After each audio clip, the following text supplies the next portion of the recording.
Welcome back, everybody. This is the Conservative Outlaw.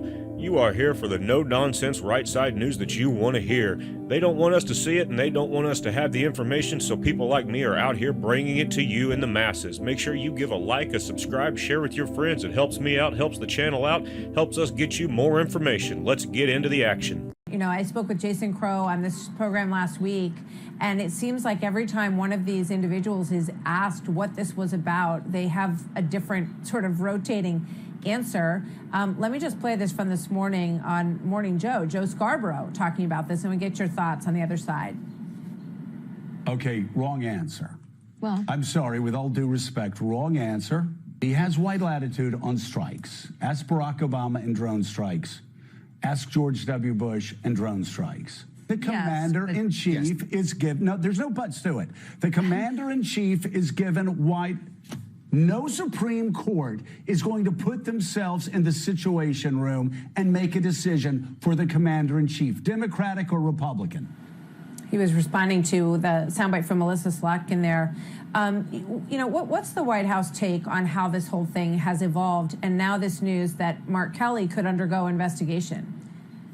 Well, we believe it's deeply unfortunate that these Democrat senators made this egregious and completely irresponsible statement. And let's be very clear, Martha, these Democrat senators knew exactly what they were doing.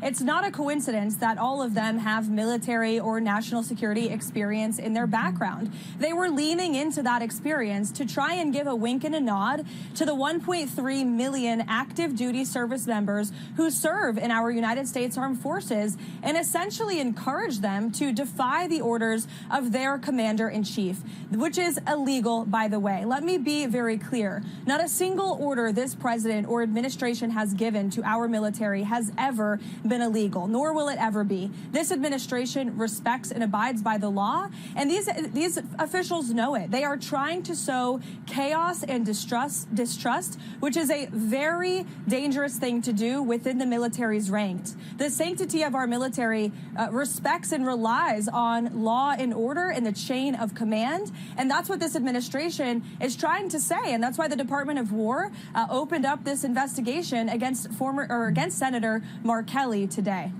Yeah. You have to wonder at this point if they retrospectively think this was a good idea or a bad idea, because it doesn't seem to be working the way that they wanted it to. And now they're kind of stepping all over themselves, trying to answer the question of what they were talking about in the first place. But, you know, you make a good point that it sows, they were hoping to sort of sow this distrust. Go ahead, Karoline. They can't answer the question, Martha, because there is no answer. They can't identify illegal orders because there are no illegal orders. But they were suggesting, again, to the 1.3 million active duty service members in the military today that if you think an order is illegal, you don't have to follow it. Actually, that's against the Uniform Code of Military Justice. It explicitly states, and I want to read this language precisely, that service members have a legal obligation under the U.S. UCMJ to obey lawful orders, and that orders are presumed to be lawful. You can't have a soldier out on the battlefield or conducting a classified order questioning whether that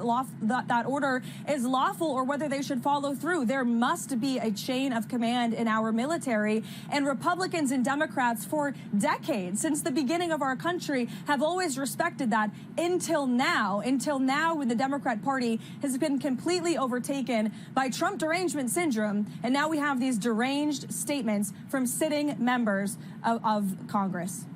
I want to just quickly get your thought on the president's latest take on how this Ukraine deal is developing. He expressed some frustration on Truth Social about Ukraine leadership, expressing zero gratitude for our efforts in Europe continuing to buy oil from Russia. That sounds like he is getting fed up with this process and wants them to agree to this deal. Karoline, what can you tell us?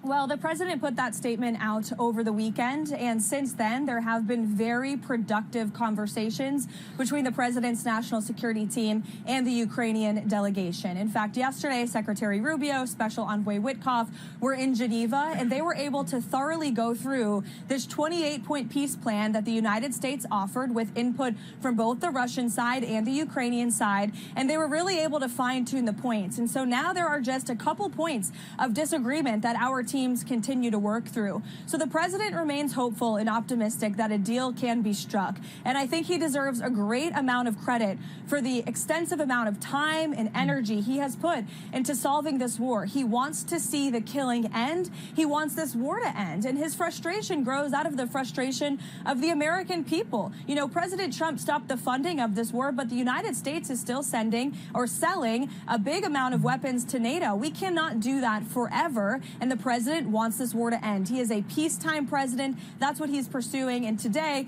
he remains optimistic and hopeful. And I know our teams are working around the clock to try to get this deal to an end. Yeah, obviously everybody watching every move of this and hoping that there can be a resolution to put the war to an end. Very quickly before I let you go, James Comey responding to a federal judge saying that the charges against him and against Letitia James will be dropped. Obviously, there's a government appeal process that can kick in. Let's play this and get your reaction, Karoline. I'm grateful that the court ended the case against me, which was a prosecution based on malevolence and incompetence, and a reflection of what the Department of Justice has become under Donald Trump, which is heartbreaking. What's White House response to that, and what can we expect will happen next, Karoline?